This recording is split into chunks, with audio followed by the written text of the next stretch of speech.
యేసుదేవా నా ప్రాణదాత కరుణ చూపగరా. ప్రభునందు ప్రియమైన దేవుని విశ్వాసులారా, తపస్సు కాలము 9వ రోజు ధ్యానాంశము నేత్రాశ. నేత్రము అనగా కన్ను. శరీరం అంతట్లో ప్రధానమైనది కన్ను. అందుకే కళ్ళు మన దేహానికి దీపాలు.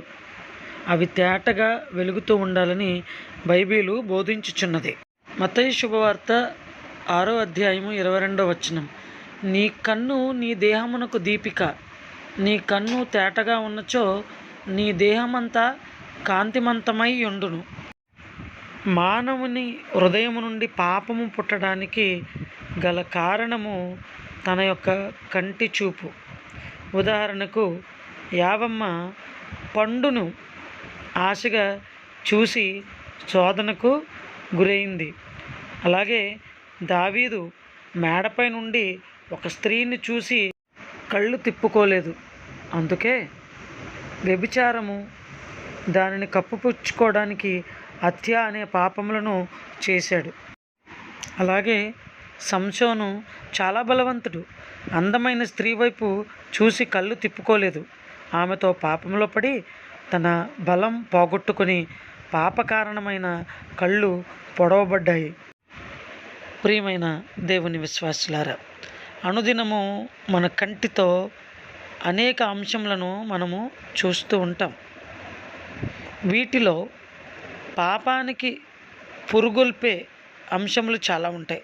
అటువంటి సందర్భంలో దేవుని యొక్క వాక్యములను మనం గుర్తుకు తెచ్చుకుని పాపపు పనులను చేయకుండా ఈ యొక్క నేత్రాశను అదుపులో ఉంచుకుని దేవుని యొక్క అనుగ్రహానికి మనము అర్హులుగా ఉండాలి. అందుకే క్రీస్తు ప్రభు ఒక మాట చెప్తాడు, నీ మోహపు చూపు కూడా వ్యభిచారముతో సమానమని క్రీస్తు ప్రభు చెప్పారు. ప్రియమైనటువంటి దేవుని బిడ్డలారా, మన యొక్క చూపులను మనము అదుపులో ఉంచుకోవాలి.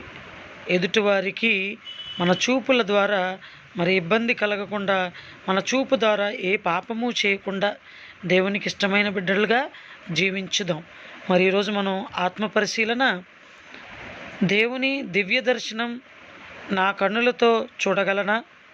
నా కండ్లను ఎలా వాడుకుంటున్నాను, వేటిని చూస్తున్నాను అనే అంశాలను మనం ఆత్మ పరిశీలన చేసుకోవాలి. ప్రియమైనటువంటి దేవుని బిడ్డలారా, మరి ఇటువంటి పాపములు చేయకుండా దేవుడు మనల్ని దీవించి ఆస్వాదించాలని ప్రార్థన చేసుకుందాం. పరిశుద్ధ కన్నులు గల దేవా, నా నేత్రములను మీకు సమర్పిస్తున్నాను. మీ వెలుగును నా కండ్లపై ప్రకాశింపచేయండి. నా కండ్లతో చూసిన పాపం నాలో చేరకుండా దయచేసి రక్షించండి.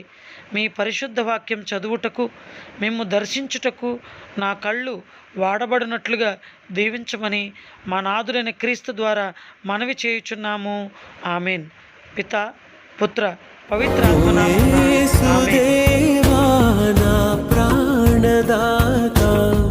కరుణ చూపగరా. నీ ప్రేమ తీరం కనలేని నాకు వెలుగు పంచగరా. ఎండమావి దారిలోన నడక సాగే